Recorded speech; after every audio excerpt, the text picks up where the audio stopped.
wa viongozi wetu wa dini, waheshimiwa wabunge, viongozi mbalimbali, ndugu waombolezaji wenzangu, mabibi na mabwana, tumsifu Yesu Kristo. Bwana Yesu asifiwe. Asalamu alaykum.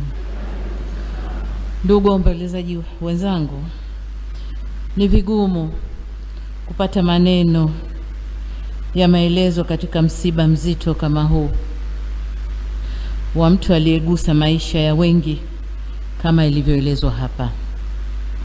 Naomba mniruhusu nami niungane na wengine kuwashukuru watu wote ambao kwa namna moja au nyingine wameshiriki katika kushughulikia msiba na kumstiri ndugu yetu huyo.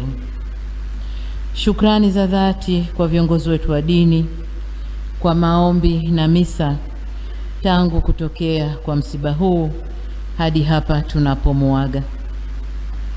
Ndugu zangu, katika maisha ninayoyafahamu ya marehemu Jenista Mhagama, sitosita kusema alikuwa kiongozi jasiri na mlezi wa wengi ndani ya bunge na ndani ya serikali, aliyejitoa kwa dhati kuwatumikia wananchi wa jimboni kwake, lakini pia na taifa kwa ujumla.